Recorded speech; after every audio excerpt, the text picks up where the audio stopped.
Hola, bienvenidos al canal, Tu Vuelta de Tuerca. Hoy estamos aquí con la pizarra otra vez y lo que vamos a ver va a ser cómo calcular un condensador, en este caso para un motor monofásico. Ya vimos cómo hacer el cálculo, un cálculo muy parecido con el que vamos a ver hoy para un motor trifásico. Lo dejaré por aquí por la esquina, donde vimos un poco qué es lo que debemos de tener en cuenta a la hora de desarrollar este cálculo. Para hoy va a ser un motor monofásico y vamos a repasar un poco todo lo que debemos de tener en cuenta. Así que sin más dilación, vamos. Lo primero que vamos a ver va a ser entender un poco el concepto de por qué necesitamos un condensador para un motor monofásico. Hay motores que por su potencia necesitan crear o engañar al motor con un condensador, crear otra fase para el momento del arranque, porque si no, el motor o no llegaría a arrancar o le costaría mucho, se podría quemar o estaría forzado. Por lo tanto, necesitamos poner un condensador y por supuesto calcularlo bien para el momento del arranque. En el momento del arranque vamos a tener que crear un par de arranques superior al nominal, digamos la potencia a la que está funcionando el motor, ¿vale? De 2 a 4 veces. Por lo tanto, es importante calcular bien ese condensador para que el motor en el momento del arranque le podamos engañar con el condensador, crearle otra fase y que el motor no sufra, sobre todo en el momento del arranque, que es el momento más delicado. Hay muchos tipos de motores de este tipo, como el compresor de una nevera o el motor de una lavadora. Algunos motores de lavadora hoy en día no se ve tanto, pero podemos encontrar en diferentes máquinas motores de este tipo en el que nos hace falta un condensador para lo que hemos explicado, engañarle, crearle esa fase y que el momento del arranque no sea tan complicado. Ahora lo que vamos a ver es entender un poco el concepto de qué es la bobina de arranque, que es la que vamos a usar por medio del condensador que tenemos aquí, y qué es la bobina de trabajo. Luego podemos observar aquí que tenemos un interruptor centrífugo. Ese interruptor lo que se va a ocupar es de, una vez que haya arrancado el motor, lo que va a hacer es abrir para que el condensador no siga trabajando y que ya siga con la bobina de trabajo en este caso. Tenemos que tener en cuenta que nosotros tenemos el rotor, el inducido, que es esta parte de aquí. En este caso va a ser un inducido o un rotor de jaula de ardilla, y eso quiere decir que es un rotor, que lo veremos en otro vídeo, que es sin escobillas. Es un motor sin escobillas en este caso. Por lo tanto, ya podemos observar aquí bobina de trabajo, bobina de arranque, condensador e interruptor centrífugo. En el momento que nosotros le apliquemos tensión, la tensión se la vamos a aplicar en la bobina de trabajo, por lo tanto vamos a meter aquí fase y al otro lado vamos a meter neutro. En este caso, esto será de 230 voltios, ¿vale? Porque ahora estamos viendo un motor monofásico. En el momento del arranque nosotros aplicaremos tensión en esta bobina y por medio del interruptor centrífugo, que en este caso estará cerrado, ¿vale? En este caso lo tendremos cerrado, por lo tanto pasará fase tanto a la bobina de trabajo como a la bobina de arranque por medio del condensador. El condensador lo que va a hacer es multiplicar esta fase y crear dos fases. Por lo tanto, en este caso tendremos dos fases que se van a ocupar de alimentar tanto una bobina como la otra. Y aquí tendremos el neutro, que nos estará alimentando, por supuesto, la bobina de trabajo, y con este puente interior que lo lleva dentro del motor estaremos alimentando la bobina de arranque.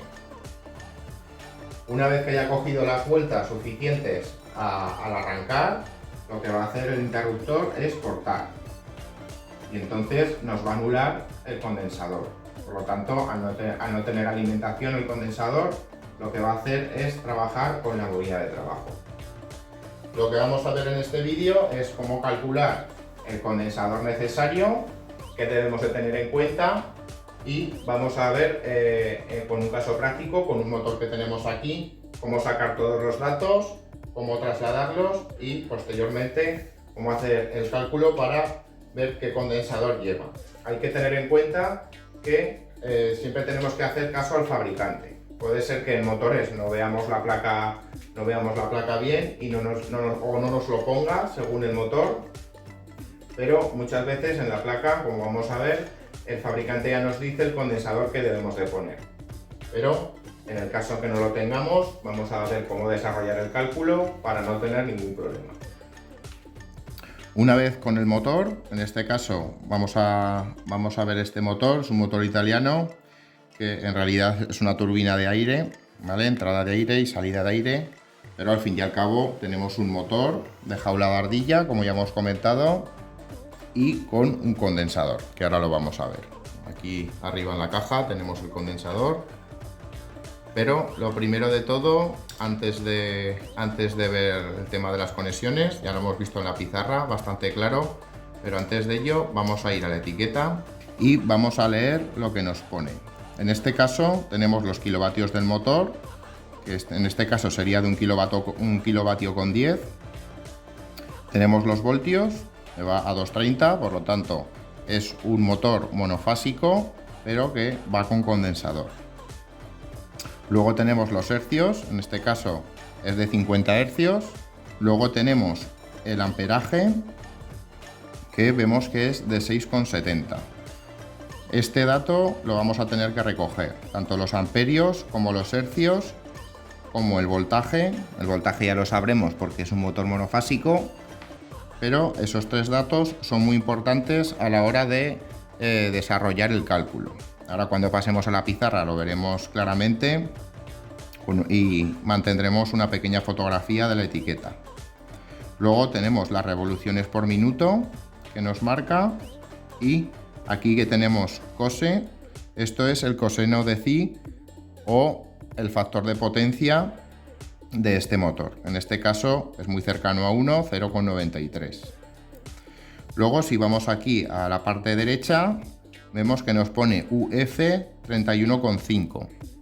Eso nos está marcando los microfaradios del condensador que recomienda el fabricante. Vamos a ver que por el cálculo nos va a salir un condensador bastante superior, puede que nos salga el doble o incluso más de los microfaradios que nos marca el fabricante. Pero el fabricante ya hace sus pruebas y ajusta el condensador a las especificaciones del motor o al tipo de motor. Una vez entendido esto, vamos a pasar a la caja de conexiones y vamos a explicar un poco de qué se trata el esquema o el dibujo que hemos visto anteriormente. Ahora lo que vamos a ver en las conexiones del motor, vamos a explicar un poco el dibujo que hemos hecho en la pizarra. En la pizarra ya se ha visto suficientemente claro, pero era por trasladarlo un poco al motor físicamente. En la caja de motor vamos a tener algo parecido a esto. Puede ser que no tengamos bornero, no haría falta en realidad. Podemos tener también unas fichas, pero lo que vamos a tener en todos los motores son dos bobinas. Ya vemos aquí que nos salen dos cables de esta parte de aquí, que eso será una bobina, y tenemos otros dos aquí, que será la otra bobina.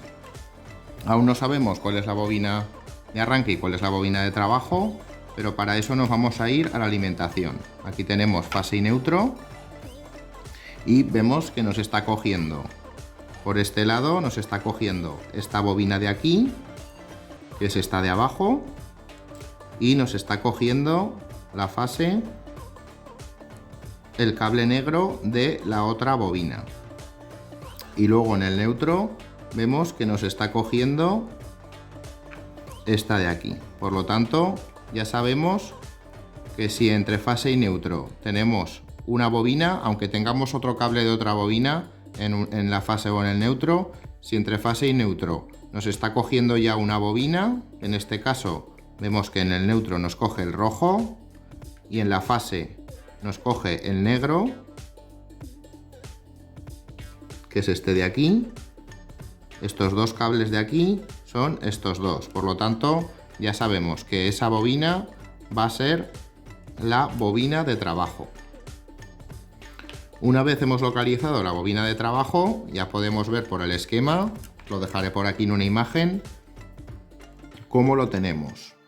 Ya sabemos que tenemos bobina de trabajo y que la tenemos alimentada por fase y neutro, y que además tenemos la bobina de arranque, que es esta de aquí abajo, que la estamos alimentando con fase. Nos viene la bobina de arranque y luego nos sale por el otro cable, el otro extremo de la bobina de arranque, que nos viene a esta chapita que nos está comunicando con el condensador. Como hemos dicho, seguramente entre este cable y el bobinado tengamos el interruptor centrífugo, que es lo que nos va a cortar el condensador. Luego vemos aquí en la parte del neutro, que no lo hemos comentado antes, tenemos la otra parte del condensador para poder crear la fase. Y como ya hemos dicho, para la bobina de arranque, de esta manera la tenemos conectada siempre a fase, pero estamos cortando el condensador por el interruptor centrífugo, que lo tendremos en el interior del motor. Era un poco por ver las conexiones del motor y entender un poco el esquema, el dibujo que hemos visto antes. Como ya hemos recogido los datos de la placa de características, lo que vamos a hacer va a ser irnos a la pizarra y comenzar a hacer el cálculo para desarrollar nuestro condensador para este motor. Ya hemos visto aquí que es 31,5, lo dejaremos en la pizarra presente porque seguramente por el cálculo nos va a dar bastante superior a lo que nos marca o nos recomienda el fabricante. Para hacer el cálculo vamos a usar esta fórmula, ya la vimos en cómo conectar un motor trifásico a 220, es exactamente la misma fórmula, pero en este caso lo vamos a aplicar para un motor monofásico, tal y como hemos visto en el esquema. En este caso ya vemos que C, que sería el condensador, sería igual a 1 partido de 2 por pi, 2 porque son dos cables, por pi, por F, que sería la frecuencia, en este caso serían 50 Hz, y XL. XL es la reactancia inductiva de la bobina principal. Es un cálculo que vamos a tener que desarrollar, un cálculo muy sencillo, para calcular la resistencia que nos daría la bobina y poder aplicarlo al cálculo. Para trasladar estos datos, os dejaré la imagen por aquí de la placa de características del motor, donde hemos sacado todos los datos para este motor en concreto. Vamos a ver que C sería igual a esta fórmula, vamos a escribirlo aquí deprisa. Y ahora vamos a trasladar los datos que tenemos en la imagen y vamos a ver lo que nos sale. Por lo tanto sería 2 por pi por la frecuencia, que en este caso serían 50 Hz, por XL. XL todavía no lo hemos desarrollado, pero para calcular la reactancia inductiva lo que vamos a ver es qué fórmula necesitamos para calcular la resistividad o la resistencia. Para eso ya he puesto aquí la ley de Ohm, que ya vemos que para calcular resistencia lo que tenemos que hacer es dividir voltaje entre intensidad. En este caso vamos a usar esta fórmula para sacar XL, que ya hemos comentado que sería su resistencia inductiva. Por lo tanto vamos a poner aquí abajo XL será igual a, en este caso tenemos voltaje, que vamos a poner que sería 230 voltios, partido de la intensidad. La intensidad, como ya hemos visto en las características del motor, serían 6,70, 6,7 vamos a poner. Esos serían los amperios de este motor. Por lo tanto, vamos a dividirlo y nos va a dar 34,328. Como nosotros solo vamos a usar 2 decimales después de la coma, lo que vamos a hacer es redondear a 34,33. Nos va a variar muy poco el resultado final, pero es un consejo que os doy de redondear siempre a la cifra más cercana. En este caso prácticamente sería 34,33, por lo tanto vamos a coger este dato. Ahora que ya tenemos la reactancia inductiva, vamos a aplicarla a nuestra fórmula. 34,33 y todo ello lo vamos a partir de 1. Ahora vamos a pasar a la calculadora. Yo creo que es un dato bastante importante a la hora de hacer el cálculo porque nos puede dar lugar al error muchas veces. Para hacer cálculos de este tipo yo recomiendo usar una calculadora como esta, es una calculadora científica, porque nos va a ayudar o nos va a facilitar mucho hacer los cálculos y que nos salgan correctamente. Como ya hemos visto, teníamos que dividir 1 entre 2 por pi por la frecuencia por la reactancia inductiva. Por lo tanto, lo que vamos a hacer va a ser marcar 1, vamos a darle a dividir y aquí, importante, vamos a abrir paréntesis porque si no nos puede dar lugar a error. Si no abrimos paréntesis puede ser que nos dé otro resultado. Y aquí vamos a poner 2 por pi, podríamos poner 3,14, pero en este caso, al ser una calculadora científica, tenemos el pi justo aquí abajo. Por lo tanto, pulsaremos Shift, ¿vale? Le daremos por y ahora pulsaremos Shift y pi. Y ahora multiplicaremos por los 50 hercios por la reactancia inductiva que ya hemos visto que era 34,33. 34,33. Una vez tenemos ya toda la fórmula, cerramos el paréntesis, que lo tenemos aquí, y le damos igual. Nos da este número y ahora lo que vamos a hacer va a ser pasar a la pizarra para ver exactamente qué es lo que tenemos que hacer. Ahora, aquí en la pizarra ya, vamos a ver qué pasa con este dato. Ya vemos en la imagen, que os dejaré por aquí, que es la imagen de la calculadora del resultado final que nos ha dado, que lo tenemos con un 10 a la menos 5.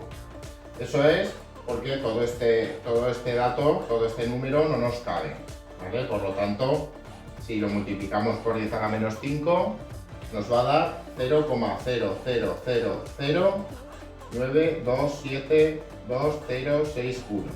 Y estos serán faradios. Es un dato a tener en cuenta porque puede ser que nos dé lugar a error. Que veamos este número, lo multipliquemos directamente por 1.000.000 y no nos dé el resultado que nosotros esperamos. Por eso es importante, tal y como nos sale el resultado de la calculadora, que ya nos sale con este dato, con el 10 a la menos 5, que ya lo tiene en cuenta, lo multiplicamos por 1.000.000 y entonces nos va a dar el resultado en microfaradios, que en este caso serían 92,72. Este serían los microfaradios, en este caso serían microfaradios, que necesitaríamos para nuestro motor. Podemos observar que el fabricante, como vemos en esta otra imagen de aquí, nos decía que teníamos que poner un condensador, o que él recomienda que hay que poner un condensador de 31,5. Eso era lo que nos decía el fabricante que teníamos que poner, ¿vale? Recomendado. Y ya vemos que nos da un resultado muchísimo más superior al que nos dice el fabricante. Si nosotros pusiéramos un condensador como este, nos vamos a tener un condensador de 92,72 exactamente, pero si pusiéramos un condensador de 100 o el que tengamos de uso comercial, no tendríamos ningún problema para hacer funcionar este motor. Luego tenemos otro cálculo rápido, que ya lo vimos en el vídeo de motores trifásicos a 220, que sería multiplicar los kilovatios del motor, que en este caso los kilovatios del motor eran 1,10,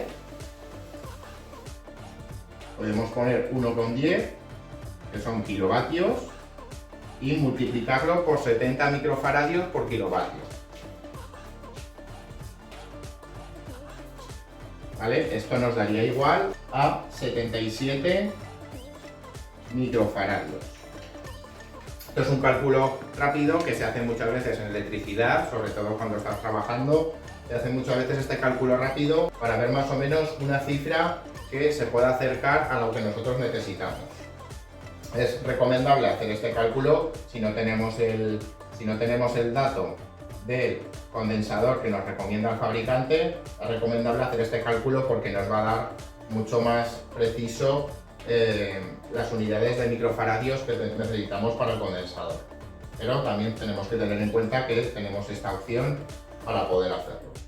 Bueno, hasta aquí el vídeo de hoy. Ya hemos visto cómo calcular un condensador para un motor monofásico en este caso. Y también hemos visto un poco el tema del bornero, qué datos tenemos que coger, etcétera, ¿vale? Cómo localizar la bobina de trabajo, cómo localizar la bobina de arranque y todo. Tenemos que tener en cuenta, lo hemos visto aquí, lo he dejado rodeado para tenerlo más claro, que el fabricante nos recomendaba 31,5, que teníamos un cálculo rápido que nos daba 77 microfaradios y con el cálculo recomendado, ¿vale? El cálculo del condensador, que yo recomiendo que hagáis este cálculo. Hemos visto que es bastante sencillo de hacer, simplemente hay que tener en cuenta diferentes aspectos, como el tema de la calculadora. Os recomiendo usar una calculadora científica y tener en cuenta que nos da con 10 a la menos 5, para que luego al multiplicarlo por 1.000.000 nos dé resultado en microfaradios. Hemos visto que nos daban faradios y teníamos que pasarlo a microfaradios para saber qué condensador o qué dato teníamos para acercarlo a un condensador comercial. Y ya está, chicos. Muchas gracias por estar conmigo, muchas gracias por ver este vídeo. Si te ha gustado, deja un buen like, suscríbete si no lo estás y comparte. A ver si el algoritmo de YouTube nos posiciona bien y hacemos crecer este canal. Nos vemos.